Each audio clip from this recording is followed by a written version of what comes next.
जय हिंद साथियों, आपके साथ मैं दिनेश कार्तिक। आप देख रहे हैं हमारा YouTube channel college notification.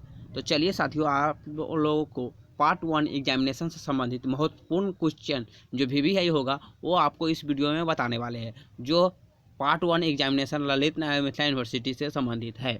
Non Hindi 50 marks का एग्ज़ाम होता है, जिसमें से आपको 50 मार्क्स का क्वेश्चन ऑब्जेक्टिव लिया जाएगा इस बार एग्ज़ाम में। तो आप लोगों को ऑब्जेक्टिव हम इस तरह से बताएंगे कि आप लोग और जो एग्ज़ाम देने जाए तो 50 में 50 नंबर आप लाए।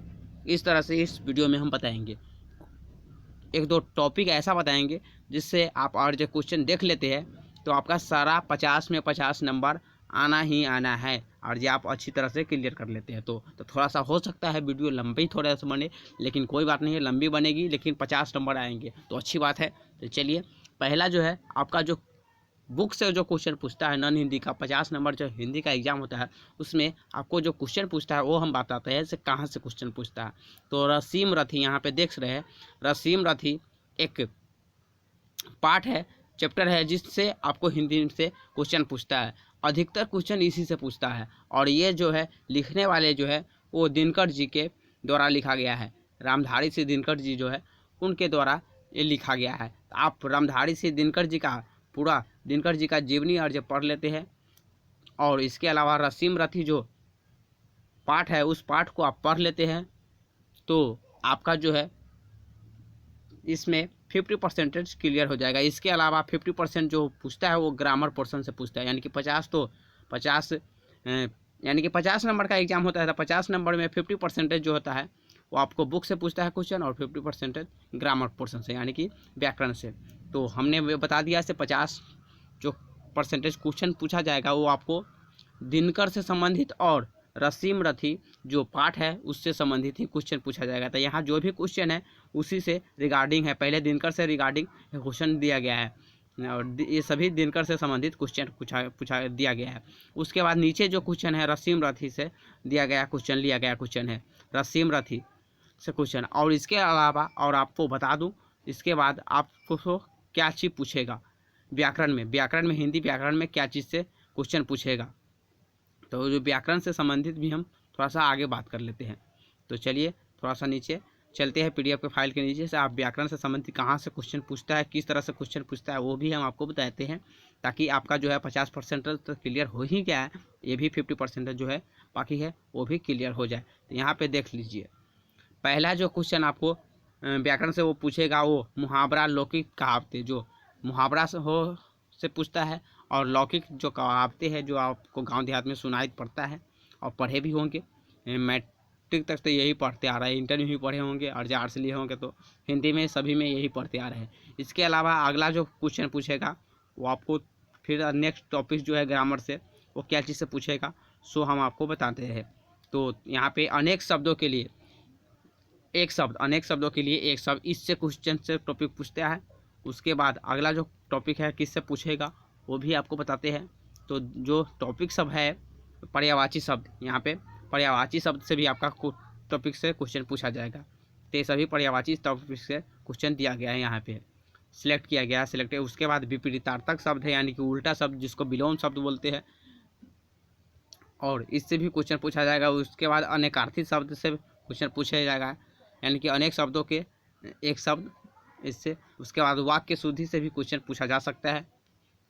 और इसके बाद जो अगला क्वेश्चन है वो अन्य महत्वपूर्ण व्याकरण, यानी कि व्याकरण से संबंधित, यानी कि लिंग निर्णय हो गया, इसके अलावा आपको मुहावरा हो गया, लौकिक कहावतें हो गया, अनेक शब्दों के लिए एक शब्द, उसके बाद पर्यायवाची शब्द, ये सभी क्वेश्चनों से आपको 50% मार्क्स का क्वेश्चन पूछा जाएगा। यानी कि टोटल मिलाकर के 50 नंबर जो ऑब्जेक्टिव रहेगा, 50 गो ऑब्जेक्टिव जो एग्ज़ाम में आपको पूछा जाएगा वो सभी आपको इसी टॉपिक सबसे पूछेगा, जो हमने 4-5 टॉपिक आपको बताया, ग्रामर पोर्शन और बुक पोर्शन का। तो चलिए थोड़ा सा हम बुक पोर्शन का जो क्वेश्चन है वो थोड़ा सा देख लेते हैं कैसा क्वेश्चन है। पहला क्वेश्चन कहता है दिनकर जी कैसे कवि के रूप में विख्यात है। तो इनका जो आंसर हो जाएगा वो राष्ट्र कवि के रूप में, यानी कि आंसर नंबर क।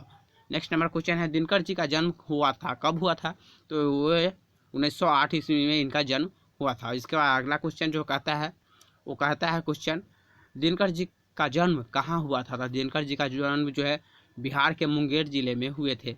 हुआ था। तो इस तरह से आप इस क्वेश्चन को देख लेंगे। उसके बाद रसीम रथी से हम थोड़ा सा एक दो क्वेश्चन बता देते हैं। और कहता है रसीम रथी काव्य का नायक है। तो इसका जो यानी कि रसीम रथी एक जो पाठ है वो महाभारत से लिया गया है। तो महाभारत से संबंधित ही है, आप महाभारत देखे ही होंगे। तो कहता है दिनकर रचित रसीम रथी है। तो ये जो है काव्य है, महाकाव्य है या काव्य खंड है। तो आपको बता दें ये जो है काव्य खंड है। रसीम रथी जो रचा गया है, लिखा गया है, रचित कवि जो पाठ है वो दिनकर जी के काव्य खंड है। तो ये जो महाभारत से है, महाभारत में और आप देखे होंगे तो आप समझ ही पा रहे होंगे। और तो आप जो टॉपिक बताए हैं रसीम रथी पाठ को पढ़ लीजिए। उसके बाद दिनकर से संबंधित जो भी उसका सारांश है वो पढ़ लीजिए। और इसके अलावा आप क्या महाभारत के टॉपिक जो है उसका सारांश पढ़ लीजिए। टोटल यानी कि आपका इससे क्वेश्चन 50% क्वेश्चन क्लियर हो जाएंगे। आप ग्रामर पोर्शन पढ़ लीजिए, जो जो बताया टॉपिक्स, मुहावरा, लौकिक कहावतें, उसके बाद अनेक शब्दों के एक शब्द, अनेकार्थी शब्द, पर्यायवाची शब्द, ये सभी आप पढ़ लीजिए। और शुद्धि वाक्य यानी कि ये सब आप पढ़ लीजिए। तो आपका जो है 50% यानी कि 50 नंबर का हिंदी मार्क्स आपका 100% क्लियर हो जाएगा। यानी कि 50 नंबर में आप एग्ज़ाम में लाएंगे। तो चलिए एक बात और बता दूँ से अब ये सभी हम तो आपको बताए नहीं है एक एक करके क्वेश्चन, क्योंकि टोटल क्वेश्चन की संख्या इस PDF फाइल में आपको दिया गया है जो 300 के आसपास है। यानी कि 279 क्वेश्चन आपको इस PDF फाइल में मिलेंगे। 279 क्वेश्चन इस PDF फाइल में दिया गया है। तो हम तो 279 क्वेश्चन कराएंगे तो आपको तो 3 से 4 घंटे 5 घंटे लग जाएंगे। इसलिए हमने क्या किया है, इस PDF फाइल का लिंक जो है आपको इस वीडियो के डिस्क्रिप्शन में दे दिया गया है। आप कृपया करके वहाँ से जाए और उस लिंक पर क्लिक करके उस PDF फाइल को डाउनलोड कर ले, ताकि जो भी क्वेश्चन है आप अपने से तैयारी कर ले, पढ़ ले अच्छी तरीके से और याद कर ले। और ये कर लेते हैं, इसके अलावा जो जो बात बताए हैं उसका फॉलो करते हैं तो आपका एकदम 50 नंबर में 50 नंबर कोई नहीं छीन सकता। यानी कि 100% 50 नंबर आपका एग्ज़ाम में आ जाएगा। तो आशा करता हूँ ये जानकारी आपको अच्छी लगी होगी।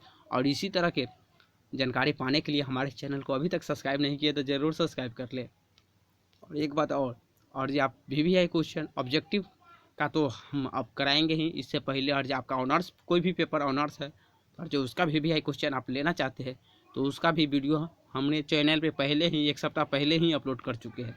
तो आप उस वीडियो को और जो नहीं दिखे है, आपका जो भी ऑनर्स है सभी का ऑनर्स पेपर, हिंदी हो, मैथिली हो, ज्योग्राफी हो, साइकोलॉजी हो, जो भी आपका ऑनर्स पेपर है सभी का ऑनर्स पेपर का अपलोड करा दिया गया है। मैथ हो, साइंस हो, कॉमर्स हो, सभी का ऑब्जेक्टिव VVI करा दिया गया है। तो आप उस वीडियो को देख लीजिए, आपका जो भी ऑनर्स पेपर है उस वीडियो को, ताकि आपका ऑनर्स पेपर में भी 100 में 100 नंबर ला सके।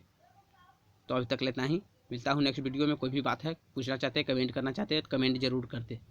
तब तक लेते हैं, जय हिंद, जय भारत।